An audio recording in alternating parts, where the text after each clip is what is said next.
Welcome to my YouTube channel PNP Study 2.0 for SSC, CPO, LDC, MTS, Bihar Daroga, Bihar Police, BPSC, JPSC and all competitive exam. दोस्तों यह video थोड़ा सा बड़ा हो सकता है, लेकिन आप लोग वीडियो को पूरा देखें और अपना प्रतिक्रिया दें कि वीडियो कैसा लगा आप लोगों को। तो आइए हम लोग शुरू करते हैं, क्योंकि आजकल जम्मू कश्मीर मुद्दा बहुत बड़ा जोरों से था, तो उससे रिलेटेड क्वेश्चन हर एग्जाम में पूछेगा ही पूछेगा। सो आइए हम लोग क्वेश्चन देखते हैं क्या है। धारा 370 और 35A से महत्वपूर्ण प्रश्न देखना है। सबसे पहले जानते हैं कि धारा 370 है क्या।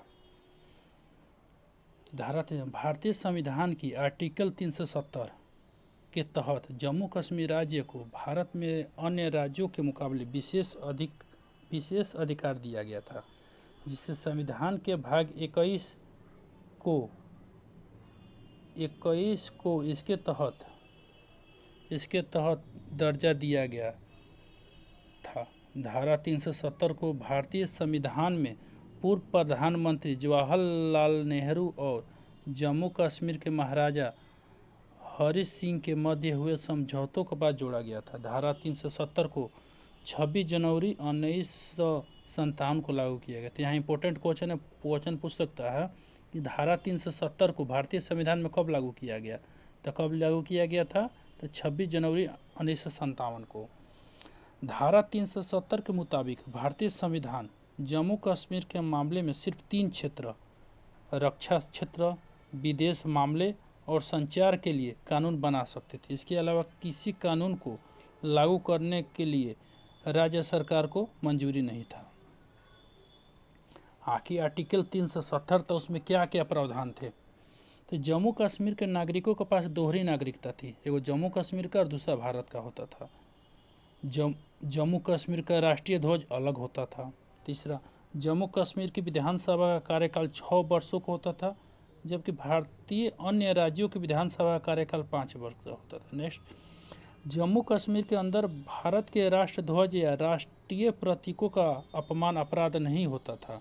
धारा 370 की वजह से पाकिस्तानियों को भी भारतीय नागरिकता मिल जाता था। इसके लिए पाकिस्तानियों को केवल किसी कश्मीरी लड़की से शादी करनी होती थी। केवल धारा 370 की वजह से कश्मीर में बाहर के लोग जमीन नहीं खरीद सकते थे। कश्मीर में अल्पसंख्यक में हिंदू और सिख को 16% आरक्षण नहीं मिलता था। भारत के उच्चतम न्यायालय के आदेश जम्मू कश्मीर के अंदर मान्य नहीं थे। भारत की संसद जम्मू कश्मीर के संसद में अत्यंत सीमित क्षेत्र में कानून बना सकती थी। जम्मू कश्मीर की कोई महिला यदि भारत के किसी राज्य के व्यक्ति से विवाह कर ले तो उस महिला की नागरिकता समाप्त हो जाती थी। इसके विपरीत यदि वह पाकिस्तान के किसी व्यक्ति से विवाह कर ले तो उसे जम्मू कश्मीर की नागरिकता मिलती थी। धारा 370 की वजह से RTI जो 2005 में लागू किया गया था तथा RT लागू नहीं थे। कैग भी वहाँ लागू नहीं था। कश्मीर में महिलाओं पर शरीयत कानून लागू होता था। तो यहाँ वर्ड आया शरीयत कानून। आखिर शरीयत कानून होता क्या है, देखते हैं शरीयत कानून क्या है। तो शरीयत कानून क्या है। शरीयत कानून में इस्लामिक समाज के उन नियमों का एक समूह है जिसे पूरी दुनिया में इस्लामिक समाज संचालित किया जाता है। शरीयत कानून इस्लाम के भीतर सामाजिक, धार्मिक, राजनीतिक, आर्थिक और सांस्कृतिक रूप से जीवन जीने की व्याख्या करता है। वैसे अगर देखा जाए तो हर समाज और धर्म के भीतर लोग को रहने के तौर तरीके नियम होते हैं। नेक्स्ट, कश्मीर में पंचायत का अधिकार नहीं थे। नेक्स्ट, कश्मीर में चपरासी को मात्र 2500 रुपये मिलता था। अब देखते हैं कि आर्टिकल 35 से क्या है। आर्टिकल 35 से संविधान में शामिल प्रावधान था जो जम्मू कश्मीर विधानमंडल को यह अधिकार प्रदान करता था कि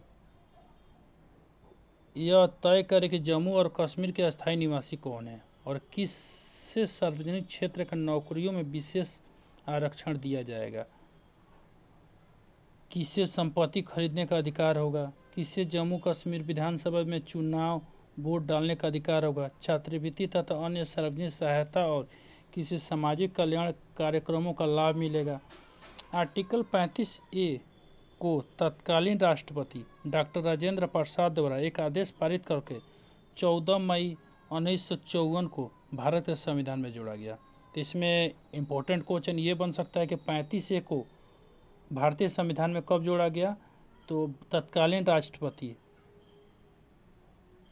डॉक्टर राजेंद्र प्रसाद 14 मई 1954 को संविधान में जोड़ा गया। डॉक्टर राजेंद्र प्रसाद पहले राष्ट्रपति थे जो 2 बार राष्ट्रपति बन गए। कब से कब तक थे? तो 1950 से लेकर 62 तक, यानी कुल 12 वर्ष राष्ट्रपति थे। अस्थायी निवासी या नागरिक वह व्यक्ति है जो 14 मई 1954 का राज्य का नागरिक रहा हो या फिर उससे पहले के 10 सालों में से राज्य में रहा हो, राज्य में रह रहा हो और उसने वहां संपत्ति हासिल की हो। मतलब जब 35A का नियम लागू हुआ उससे पहले या 35A लागू हुआ उस समय से लेकर लगातार कोई आदमी रह रहा हुआ वहाँ का निवासी हो सकता है जम्मू कश्मीर का, या पिछले 10 साल से वह वहाँ रहा हो, या वहाँ कोई जमीन जायदाद ले लिया हो, तभी वह वहाँ का नागरिक बन सकता है। आगे देखते हैं। धारा 370 तथा 351 नहीं है, यहाँ पर 35A है। 35A खत्म करने के बाद परीक्षा उपयोगी कुछ प्रश्न देखते हैं। यह 11 अगस्त 2019 को राष्ट्रपति रामनाथ कोविंद द्वारा जम्मू कश्मीर पुनर्गठन विधेयक 2019 को मंजूरी मिलने के बाद सरकार ने जम्मू कश्मीर राज्य का विशेष दर्जा समाप्त कर धारा 370 और 35A को हटा दिया है। जम्मू कश्मीर से धारा 370 हटने के बाद धारा 370 के 3 खंडों में से खंड 1 अभी भी लागू है। पूछेगा धारा 370 जब हट गया तो उसमें से धारा 370 के कितने खंड थे? 3 खंड में तीनों को तीनों हटा दिया? नहीं, खंड 1 को अभी भी रखा गया है। ठीक है। धारा 370 हटाने के लिए जम्मू कश्मीर पुनर्गठन विधेयक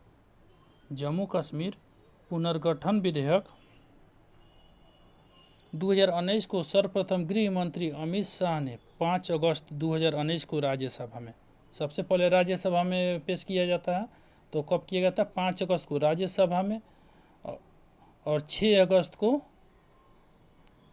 लोकसभा में। तो राज्यसभा में 125 पक्ष में गिरे और 61 विपक्ष में थे, और 6 अगस्त को पक्ष में आर्टिकल 370 है तो पक्ष में भी गिरा है 370, इसलिए याद करने में आसानी होगा। लोकसभा में 6 अगस्त 2019 को 370 पक्ष में था और विपक्ष में 70 था। विपक्ष में कितना था? 70 वोट पड़े थे। आप जम्मू कश्मीर अब जम्मू कश्मीर राज्य 2 केंद्र शासित प्रदेश जम्मू कश्मीर एवं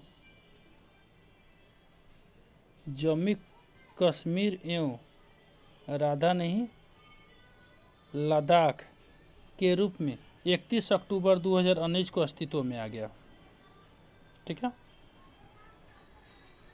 तो उस समय भारत में 28 राज्य तथा 9 केंद्र शासित प्रदेश हो गए थे, लेकिन अरब सागर में स्थित केंद्र शासित प्रदेश दमन एवं दीव तथा दादर नगर हवेली को मिलकर एक केंद्र शासित प्रदेश बनाने वाला विधेयक मंगलवार 3 दिसंबर 2019 को संसद में पेश किया गया। गृह मंत्री जी किशन रेड्डी ने आज यानी 3 दिसंबर 2019 को लोकसभा में यह विधेयक पेश किया।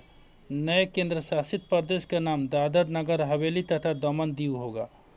यह 26 जनवरी 2020 से नया केंद्र शासित प्रदेश बन गया है। ठीक है। वर्तमान में 28 राज्य तथा 8 केंद्र शासित प्रदेश है। वर्तमान में केंद्र शासित प्रदेश जम्मू कश्मीर में 22 जिले हैं।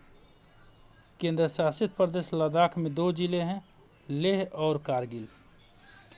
जम्मू कश्मीर होंगे। अब भारत का नागरिक जम्मू कश्मीर में जमीन खरीद सकेगा। ठीक है।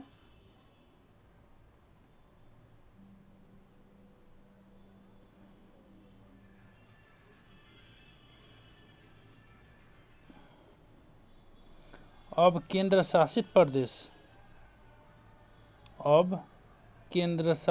प्रदेश जम्मू कश्मीर के उपराज्यपाल तथा लद्दाख के उपराज्यपाल का शासन होगा।